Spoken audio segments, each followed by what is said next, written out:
Takvim yaprakları 17 Nisan 1961'i gösteriyordu. Ofisinde oturan devrimci lider Fidel Castro, şöhreti tüm dünyaya yayılmış Küba prosundan derin bir nefes aldı. Ellerini başının arasına sıkıştırdı, derin bir düşünceye daldı. Devrimi gerçekleştirmişti. Amerika'yı ülkeden çıkarmayı başardı. Tüm varlıklarına el koydu ve millileştirdi. Ama bir şeyler onu tedirgin ediyordu. Dünyanın en büyük gücüne karşı açtığı savaşı kazandı. Ancak şimdi bu süreci devam ettirmek ve en önemlisi canını koruması lazımdı. O gün Domuzlar Körfezi'nde batan sadece Amerikan gemileri değil, Beyaz Saray'ın tüm itibarıydı. İşler o kadar sarpa ki Amerika esir düşen ordusunu geri alabilmek için Castro'ya nakit para değil, tam 53 milyon dolarlık bebek maması vermek zorunda kaldı. Fakat bu fiyasko sadece bir başlangıçtı. Çünkü bu hata dünyayı nükleer savaşın, yani mutlak yok oluşun kıyısına sürükledi. 13 gün boyunca tüm insanlık gökyüzüne bakıp sonumuz geldi mi diye titrerken okyanusun derinliklerinde bir Rus denizaltı komutanı hayır diyerek dünyayı tek başına kurtardı. İstihbarat ve askeri tarih kitaplarında bir operasyon nasıl yapılmaz başlığı altında ders olarak okutulan CIA tarihinin en büyük ve en utanç verici fiyaskosunu konuşacağız. Ekibimizle beraber haftalar süren araştırma, 3D modelleme ve kurgu süreciyle size bu içeriği hazırladık. GZT ailesi olarak 3 milyonluk dev bir topluluğa dönüşmeye sadece birkaç adım kaldı. Sen de bu hikayenin bir parçası ol, 3 milyon rozetini birlikte takalım. Bu video 3D modelleme yöntemi kullanarak hazırlanmıştır. Bilgilendirme sürecini desteklemek amacıyla kurgusal bir anlatı tercih edilmiştir. Hazırsanız tarihin en pahalı ve en tehlikeli hatası olan Domuzlar Körfezi dosyasını şimdi açıyoruz.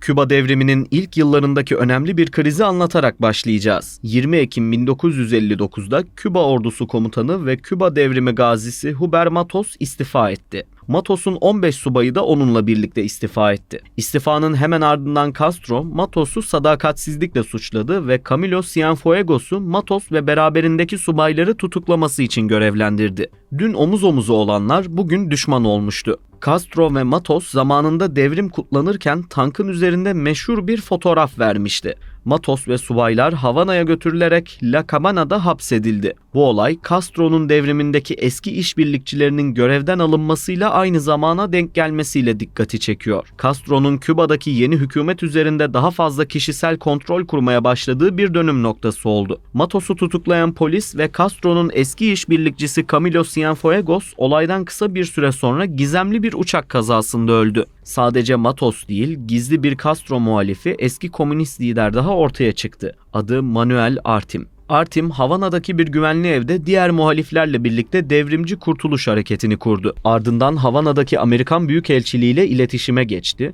ve 14 Aralık 1959'da CIA, onun bir Honduras yük gemisiyle Amerika'ya seyahat etmesini sağladı. Amerika'ya vardıktan sonra Gary Droller'la yakınlaştı. Droller, CIA ajanıydı. Kübalı sürgünlerden sorumlu olarak görev yaptı. Droller'ın desteğiyle Artim hızlıca teşkilatlandı. Miami, Meksika ve Venezuela gibi bölgelerden sempatizan kazandı. Küba'ya silah çıkarmaya başladılar. Çeşitli askeri malzemeler de adaya gizlice sokuldu. Artim ve ekibi Latin Amerika turuna çıktı. Kıtanın dört bir yanındaki komünist muhalifleri örgütlemeye başladılar. Çünkü Amerika, Küba'daki komünist lider Fidel Castro'yu devirmek istiyordu. Ancak bunu doğrudan Amerikan ordusuyla yapıp dünya savaşı çıkarmak yerine sürgündeki Kübalıları eğitip kullanmayı tercih etti. Amerika'nın Küba'ya müdahale etme isteği eski lider Batista'nın görev yıllarından itibaren şekillenmeye başladı. O günlerde Amerikan başkanlığında Eisenhower bulunuyordu. İkinci Dünya Savaşı gazisiydi. Normandiya çıkarmasında bizzat komutan olarak görev yaptı. Çocukken başarılı bir Amerikan futbolcusuydu ama dizlerini sakatladı. Ona sen spor yapamazsın, hatta ordudan atılabilirsin bile demişlerdi. Tüm sıkıntılara rağmen inatçı birisiydi. Bu yüzden idari pozisyonlarda dahi olsa orduda çalışmasına izin verildi. "Okay, let's go" isimli meşhur emri o verdi. Yani tamam, hadi başlıyoruz demişti. Onun iradesi belki de Nazi lideri Hitler'in sonunu hazırladı. Ancak artık yaşlıydı ama her zaman kurt bir politikacı olarak bilindi. Kalbi ve bünyesi yorgundu. Castro'dan o da rahatsızdı. Her fırsatta en yakınlarına "Bu komünist beladan kurtulmamız lazım ama nasıl?" diyordu. Sürekli sesli düşünüyordu ama seçimi kaybetmişti bir kere. Koltuğunu devretmek zorundaydı. Belki de gitmeden son bir imza iş yapmak istiyordu ama siyasi ömrü yetmedi. Tugay 2506 adı verilen gizli bir birlik kuruldu. 1500 Kübalı sürgünden oluştu. Eğitmenler CIA'den geldi. Doktorlar, avukatlar, öğrenciler Guatemala ve Nikaragua'daki gizli orman kamplarında CIA subayları tarafından eğitildi. 13 milyon dolarlık ek ödenek verildi. Liderleri ise tanıdık bir isim. Evet, Manuel Artin ve arkadaşları Tugay 2506'nın dümenine geçti. Onlara Amerikan ordusunun silahları, tankları ve uçakları verildi ama üzerlerindeki Amerikan işaretleri silindi. Ocak 1961'de görevi eski başkan Kennedy'ye devretti. Operasyon o kadar gizli tutuldu ki çıkarmadan bir hafta önce New York Times olayı manşetine taşıdı. Sorumlu gazeteci Ted Schulk direndi. Çok yoğun baskıya maruz kaldı. Manşeti hazırdı. Castro karşıtı birlikler Florida'da eğitim alıyor. Tarih ise operasyondan sadece 10 gün önceydi. 7 Nisan 1961'de medya bombası tüm Amerikalıların kucağına düşmüştü. Bu manşetin arkasında büyük bir Beyaz Saray kavgası vardı. Baskı geleceğini düşünüyorlardı zaten.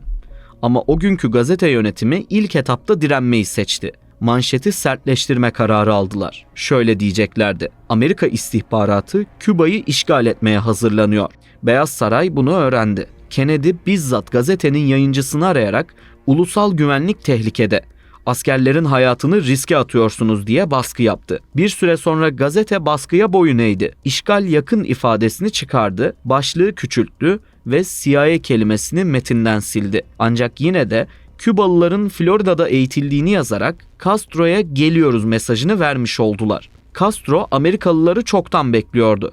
Her şeye hazırlıklıydı.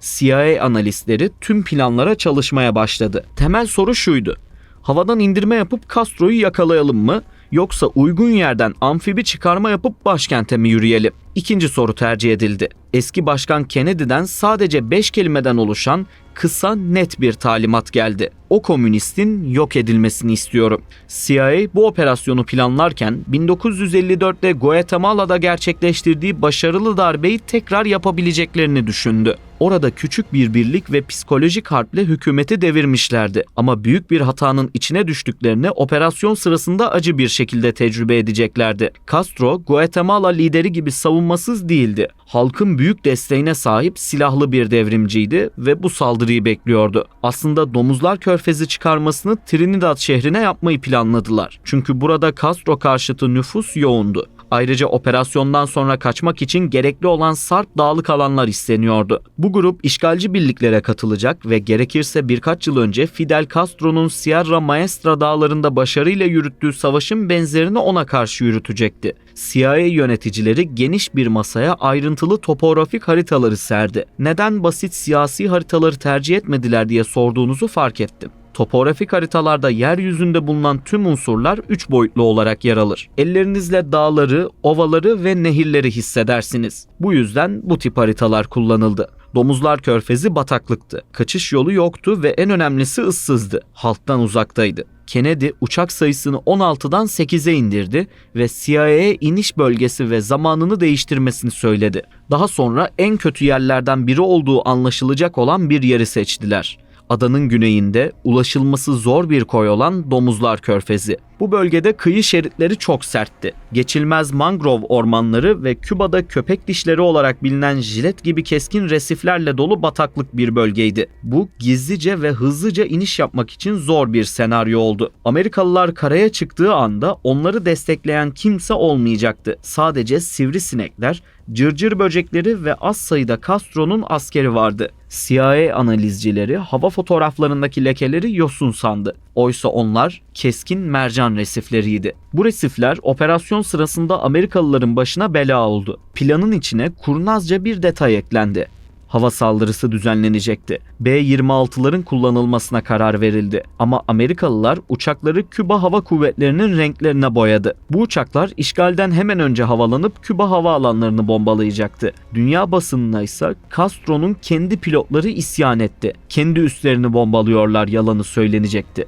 Kennedy çok genç ve tecrübesiz bir başkandı. Efsane General Eisenhower'ın hazırlattığı bir plana hayır demeye çekindi. Askeri bürokrasi onu bunu şimdi yapmazsak Küba tamamen Sovyetlerin eline geçer diye ikna etti. Kennedy kurmayları Beyaz Saray'daki kriz odasında toplandı. Son durumu öğrendi ve düğmeye bastı. Castro'yu devirmek için Domuzlar Körfezi operasyonu resmen başladı. Saatler 17 Nisan gece yarısını gösteriyordu. Saat gece 1'de ilk çıkarma ekibi operasyon bölgesine nakledildi. Şimdi saldırı anında neler yaşandığını detaylarıyla aktaracağız. Johnny Lopez de la Cruz'dan bahsetmemiz gerekiyor. O, Domuzlar Körfezi'nin hem canlı bir tanığı hem de günümüzdeki en önemli temsilcisidir. Johnny Lopez, işgal gücü olan Tugay 2506'nın bir üyesiydi. Ancak sıradan bir piyade değil, paraşütçü birliğindeydi. Görevi sahile çıkacak birliklerin önünü açmak için iç kesimlere paraşütle atlayıp Castro'nun tanklarının sahile ulaşmasını engellemekti. 8 uçak 15 Nisan sabahı Nikaragua'daki Puerto Cabezas üssünden kalktı. Amaç çıkarma öncesi Castro'nun hava kuvvetlerini imha etmekti. Küba'nın doğusundaki Santiago de Cuba ve Havana'daki Ciudad Libertad ve San Antonio de los Baños havaalanlarını bombaladı. 7 kişinin ölümüne neden olmalarına rağmen Küba uçaklarından sadece birkaçına hasar verdiler. Bu uçaklardan bazıları zaten hizmet dışıydı. Bombardımanın ardından Küba amblemli bir uçak Florida Key West'e indi. Pilot Castro'nun ordusundan firar etmiş olduğunu söyledi. Gerçekte ise Amerika'nın saldırıya karışmasını önlemek için CIA'nin planının bir parçasıydı.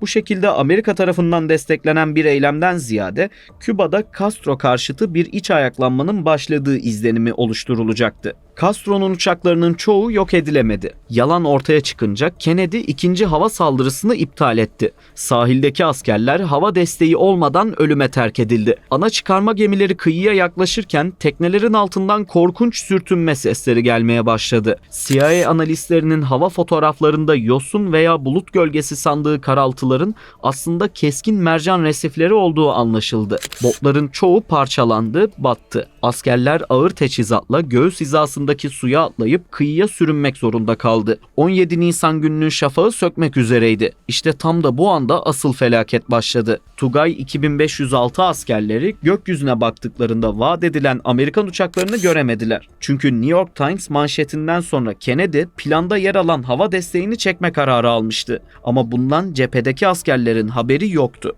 Kennedy ikinci hava saldırısını iptal ettiği için Castro'nun hava kuvvetleri sağlam kalmıştı. Sea Fury ve T-33 uçakları Amerikalıların üstüne ateş açmaya başladı. Botlar kullanılamaz hale geldi. Sahilde sıkışan askerleri ve denizdeki gemileri keklik gibi avladılar. İç kesimlerdeki yolları kesip Castro'nun tanklarını durdurması gereken paraşütçü birliği yanlış noktalara atladı. Rüzgar ve pilot hataları yüzünden askerler sert zemine değil, timsahlarla dolu Zapata bataklığına indi. Ağır silahlarının çoğu çamura gömüldü. Birlikler birbirini bulamadı. Yolları kesemedikleri için Castro'nun ordusu ana yoldan rahatça sahile ilerledi. Yatağından kalkan Fidel Castro pijamalarını çıkarıp askeri kamuflajlarını giydi ve operasyon bölgesine geldi. Komutayı devraldı. Tugay 2506'nın tüm mühimmatını, benzinini ve iletişim cihazlarını taşıyan ana ikmal gemisi Rio Escondido bir Küba uçağı tarafından vuruldu. Gemi içindeki tonlarca patlayıcıyla birlikte devasa bir mantar bulutu oluşturarak havaya uçtu. Bunu gören diğer gemiler panikleyip açık denize kaçtı veya karaya oturdu. Kıyıdaki askerler cephane takviyesi olmadan arkalarında bataklık ve önlerinde denizle baş başa kaldılar. Ağır silahlarının çoğu çamura gömüldü. Birlikler birbirini bulamadı. Yolları kesemedikleri için Castro'nun ordusu ana yoldan rahatça sahile ilerledi. Castro, Sovyet yapımı T-34 uçaklarının üzerine çıktı. 20.000 kişilik Küba ordusu cephanesi bitmek üzere olan 1500 kişilik sürgün birliğini çembere aldı. Askerler Mavi Plaj denilen dar alana sıkıştı. Telsizden sürekli Washington'a yalvarıyorlardı. Hava desteği nerede? Bizi burada ölüme terk etmeyin. Ancak Beyaz Saray sessizdi. 3. günün sonunda direniş kırıldı. Tugay komutanı Pepe San Roman telsizden CIA'ye şu son mesajı geçti. Tanklar üzerimize geliyor. Suyu görüyorum. Cephanemiz bitti. Bizi sattınız. Ardından telsizi parçaladı ve fırlattı. Askerlerin bir kısmı denize atlayıp yüzmeye çalıştı. Köpek balıkları ve uçak ateşiyle öldüler. Büyük kısmı ise arkalarındaki bataklığa kaçtı. Günlerce bataklıkta aç ve susuz saklanan askerler teker teker yakalandı. 114 asker öldü. 1189 askerse esir alındı. Küba'nın toplam kaybı ise yaklaşık 176 idi. Bu operasyon Kennedy yönetiminin ilk aylarında yaşadığı en büyük prestij kaybı olarak tarihe geçti. Bu şartlar altında Küba'yı Castro'dan kurtarmayı hayal eden kararlı ama deneyimsiz gençlerin saldırısı 72 saatten az sürdü. Takvimler 20 Nisan 1961'i gösterdi. Amerikalı yetkililer operasyonu durdurma kararı aldı. Kennedy bu sefer de kısa bir talimat vermişti. Ama bu kez başarısızlık içeriyordu. Plan iptal, geri çekiliyoruz diyerek operasyonu noktaladı. Lopez operasyon çöktüğünde kaçamadı. Castro güçleri tarafından esir alındı. Yaklaşık 2 yıl boyunca Küba hapishanelerinde çok kötü şartlarda tutuldu. Lopez, sürgün ve devrimin ilk günleri hakkında BBC'ye şunları söyledi. Başlangıçta Castro'yu destekledim. Hiçbir zaman komünist olduğunu söylemedi. Eğer söyleseydi Küba'da kimse onu desteklemezdi. Ancak kısa süre sonra insanlar idam edilmeye başlandı. Mülkler ve topraklar ele geçirildi ve millileştirildi. Domuzlar Körfezi'nin finali çatışma anından bile daha dramatik ve aşağılayıcı bir süreçti. Johnny Lopez ve arkadaşlarının teslim oluşu, beyaz bayrak sallanan nizami bir teslimiyetten ziyade açlık ve susuzlukla verilen bir hayatta kalma savaşıydı. Mühimmat bitip birlik dağılınca Johnny Lopez ve diğer paraşütçülerin çoğu Zapata bataklığının derinliklerine kaçtı. Düşman sadece Castro'nun askerleri değil, susuzluktu. Askerler tuzlu bataklık suyunu içmek zorunda kaldılar. Halüsinasyon görmeye başladılar. Castro'nun milisleri bölgeyi karış karış taradı. Askerler günlerce saklandıktan sonra bitkin, üniformaları parçalanmış ve yürüyemez halde tek tek yakalandılar. Fidel Castro yakalanan esirlerin toplandığı spor salonuna bizzat gidip onlarla tanıştı. Aşağıladı ve bu anları kameralara çektirdi. Tüm esirler Havana'daki Castillo del Príncipe hapishanesine atıldı. Castro esirleri stadyumda kurulan bir mahkemede yargıladı. Bu yargılama tüm dünyaya yayınlandı. Hepsine 30 yıl hapis cezası verildi. Başlangıçta bana tarımda kullanmak üzere 500 büyük traktör verin, askerleri vereyim dedi. Bu traktörler için özgürlük komitesi kuruldu. Amerikan kamuoyu insan karşılığı makine takası mı olur diye tepki gösterince bu plan iptal edildi. Castro nakit para yerine insani yardım istedi. Uzun pazarlıklar sonucu 53 milyon dolar değerinde bebek maması, ilaç ve tıbbi malzeme karşılığında anlaşıldı. Küba halkı ambargo yüzünden ilaca muhtaçtı. Amerika kendi askerlerini kurtarmak için dolaylı yoldan Castro'nun rejimini beslemiş oldu. Tugay 2506'dan hayatta kalanlar yoğun müzakerelerin ardından bir yıldan fazla bir süre sonra 1962'nin sonlarında serbest bırakıldı. Esirlerin iadesi tam Noel öncesine denk getirildi. Başkan Kennedy ve eşi Jacqueline Miami'deki Orange Bowl stadyumunda 40 bin Kübalı sürgünle buluştu. Tugay komutanları savaşta kurtardıkları Tugay 2506 bayrağını Kennedy'ye verdi. Kennedy bayrağı aldı ve o ünlü ama asla gerçekleşmeyen sözü verdi. Bu bayrağı size özgür bir Havana'da iade edeceğime söz veriyorum. Ve acı son. Bayrak Havana'ya asla dönemedi. Bugün hala Miami'deki Tugay 2506 müzesinde duruyor. Amerika Castro'yu devirmek için saldırdı ancak onu kendi halkı gözünde yenilmez bir kahraman ve Latin Amerika'nın efsanesi haline getirdi. Bu zafer Castro'nun maskesini tamamen indirmesine ve dünyayı nükleer savaşın eşiğine getirecek olan o tehlikeli ittifakı kurmasına neden oldu. Domuzlar Körfezi fiyaskoyla sonuçlandığında Eisenhower emekliliğini yaşıyordu. Olayı duyduğunda Kennedy'ye çok kızdı. Hatta Kennedy krizden sonra Camp David'de Eisenhower'ı ziyaret edip nerede hata yaptım diye akıl danıştı. Eisenhower ona şu meşhur soruyu sordu. Hava desteğini neden kestin? Castro bu zaferden sonra iktidarını perçinledi. Muhalefeti tamamen sildi. Tüm yetkileri elinde topladı ve Küba'yı tek partili bir rejime dönüştürdü. Zaferden sonra Castro'nun sağ kolu Che Guevara, Başkan Kennedy'ye ironik bir not gönderdi. Domuzlar Körfezi için teşekkürler. İşgalden önce devrim zayıftı. Şimdi her zamankinden daha güçlüyüz. Kennedy'nin başarısız hamlesi dünyanın dört bir yanında resmen duyulmadan önce haberdar olan bir kişi vardı. O, Moskova'daki ofisinde gelişmeleri 7/24 takip ediyordu. Bu gizemli kişi Sovyetler Birliği lideri Nikita Khrushchev'in ta kendisiydi. Kennedy gibi tütün mamülü tüketen bir liderdi. Stres ve yoğunluktan gözleri kan çanağına dönmüştü. Sürekli sigarasını söndürüp yenisini yakıyordu. Yakın dostu Castro'dan gelecek güzel haberleri bekliyordu. Bir gece hafif şekilde uyuklarken masasındaki telefonlardan kırmızı renkli olan acı acı çalmaya başladı. Korkmuştu. Acaba o telefonda görevli resmi bir şekilde "Sayın Lider, Fidel Castro hayatını kaybetti. Emriniz nedir mi diyecekti, yoksa "Sayın Lider, Castro başardı. Amerikalıları geri püskürttü mü diyecekti." İkincisi oldu. Castro'nun başarısı ilk olarak Khrushchev'e bildirildi. Telefonu açan bizzat Castro'nun kendisiydi. "Sayın Khrushchev, Amerikalıları geldiği yere gönderdim. Şimdi birlik olup mücadele etme zamanıdır," demişti. Khrushchev'in cevabı netti.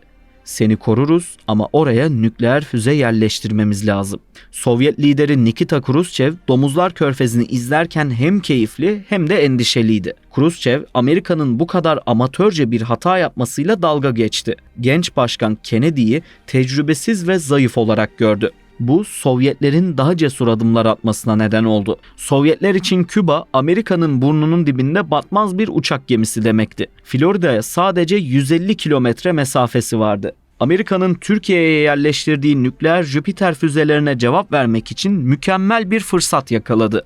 Domuzlar Körfezi'nden sadece aylar sonra Castro, Amerika tekrar saldıracak. Bu sefer tam orduyla gelecekler korkusuyla Sovyetlerden koruma talep etti. Sovyetler tarihin en büyük gizli askeri sevkiyatlarından biri olan Anadir operasyonunu başlattı. Küba'ya giden gemilerdeki askerlere tarım uzmanı, nükleer füzelere ise sulama borusu veya palmiye ağacı dendi. Askerlere kışlık kıyafetler giydirildi ki ajanlar rotanın soğuk bir yer olduğunu sansın. Kennedy bir pro yaktı ve uzun uzun düşündü. Sonra uykusu geldi ve yattı. Ama sabah kalktığında farklı bir dünyaya uyandı. Başkent Washington DC'yi vurabilecek nükleer füzelerle burun buruna geldi. Castro'nun Sovyetlerle bu tehlikeli yakınlaşması, Domuzlar Körfezi'nden sadece bir yıl sonra dünyayı yok oluşun kıyısına getirdi. Bir Amerikan U-2 casus uçağı Küba ormanlarında inşa edilen Sovyet füze rampalarını fotoğrafladı. Fotoğraflar San Cristobal bölgesinde Sovyet nükleer füzelerinin yerleştirildiğini kaydetti. Bu füzeler Washington'ı sadece 15 dakikada vurabilirdi. Kennedy bu füzeleri gördüğünde Domuzlar Körfezi hatasını telafi etmek zorundaydı. Dünyanın nefesini tuttuğu o ünlü Küba füze krizi başladı. Amerikalı generaller hemen bombalayalım dedi. Kennedy ise bombalarsak 3. Dünya Savaşı çıkar diyerek reddetti. Kennedy Küba'yı denizden kuşatmaya karar verdi. Ancak uluslararası hukukta abluka savaş anlamına geldiği için yumuşak bir kelime seçildi. Karantina sözcüğü kullanıldı. "Biz savaş açmıyoruz. Sadece saldırı silahlarının girişini engelliyoruz," dedi. Donanma Küba etrafına devasa bir çember ördü. Sovyet gemileri bu çembere doğru yaklaşıyordu. Dünya gemiler duracak mı yoksa ateş mi açılacak diye bekliyordu. Takvimler 27 Ekim'i gösterdi. Belki de bu tarihte yaşanan iki olay bugün benim sizlere bu videoyu hazırlamamı sağladı. İlk olarak Küba üzerindeki bir Amerikan U-2 uçağı Sovyet füzesiyle vurulup düşürüldü. Amerikan ordusu misilleme yapalım, Küba'yı işgal edelim diye Kennedy'ye baskı yaptı. Kennedy direndi, saldırmadı. İkinci olaysa daha etkileyici. Amerikan gemileri bir Sovyet denizaltısını yüzeye çıkmaya zorlamak için su bombası atıyordu. Deniz altındaki oksijen bitmek üzereydi ve komutanlar savaşın başladığını sandı. Denizaltı kaptanı nükleer torpidoyu ateşlemek istedi. Ateşlemek için gemideki 3 subayın onayı gerekiyordu. İkisi evet dedi. Sadece biri, Vasili Arkhipov, hayır dedi ve ateşlemeyi engelledi. Belki de onun sayesinde ben bu videoyu hazırlayabildim. Kriz gizli diplomasiyle çözüldü.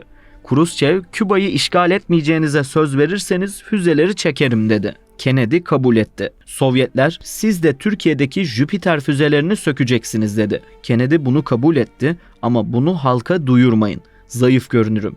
6 ay sonra sessizce sökeriz," dedi. Sovyet gemileri geri döndü. Füzeler söküldü. Dünya derin bir nefes aldı. Amerika'nın başarısız işgali Castro'yu radikal bir komüniste, Küba'yı ise Sovyetlerin nükleer üssüne dönüştürdü. Eğer Domuzlar Körfezi başarılı olsaydı veya hiç yapılmasaydı muhtemelen Küba füze krizi hiç yaşanmayacaktı. Sonuç olarak Amerika'nın tarihindeki en büyük fiyaskolardan biri belki de bugün bizim bu videoyu hazırlamamızın sebeplerinden oldu. Peki olayın kahramanlarına ne oldu? Ölüm bataklığından sağ kurtulan Johnny Lopez, Miami'deki Küçük Havana'da Domuzlar Körfezi kurbanları için yakılan sönmeyen ateş anıtının ve müzenin sadık koruyucusu oldu. Kazanan taraf Fidel Castro ise Sovyetler Birliği ile bağlarını daha da güçlendirdi ve ülkesini ölene kadar demir yumrukla yönetti. Bugün bile her yıl Nisan ayında Küba sokaklarında bu zafer emperyalizme karşı direniş şenlikleriyle kutlanıyor. Küba ordusunu anlattığımız videoyu ekranın sağ üstünden çıkan karta tıklayarak izleyebilirsiniz. Başkan Kennedy ise bu büyük fiyaskodan kısa bir süre sonra üzerindeki sır perdesi hala kalkmayan şüpheli bir suikastla hayatını kaybetti. Kimin neden tetiği çektiği bugün bile tam olarak çözülemedi. Arkhipov ise dünyayı kurtardığını herkesin öğrendiği o günü göremedi. 2002 yılında Sovyet arşivlerinin açılması sonucunda görevi açığa çıktı. Ama o çoktan toprağa verilmişti. Castro'nun en güçlü müttefiki Khrushchev ise en yakın adamı ve öğrencisi olan Leonid Brejnev tarafından devrildi. Domuzlar Körfezi'ni planlayan ve Kennedy'nin önüne koyan Richard Bissell Jr. fiyaskodan sonra CIA'den istifa etmek zorunda kaldı. Kübalı sürgün ve operasyonun fiili komutanı Pepe San Roman ise esir hayatından sonra Miami'de yaşadı. 1989'da intihar etti. Videoyu tamamladık. Fikirlerinizi yorumlarda bekliyoruz.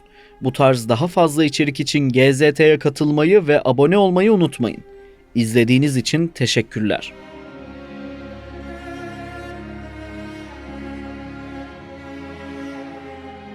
Çünkü burada Castro karşıtı nüfus yoğundu. Ayrıca operasyondan sonra kaçmak için gerekli olan Sarp dağlık alanlar isteniyordu. Bu grup işgalci birliklere katılacak ve gerekirse birkaç yıl önce Fidel Castro'nun Sierra Maestra dağlarında başarıyla yürüttüğü savaşın benzerini ona karşı yürütecekti.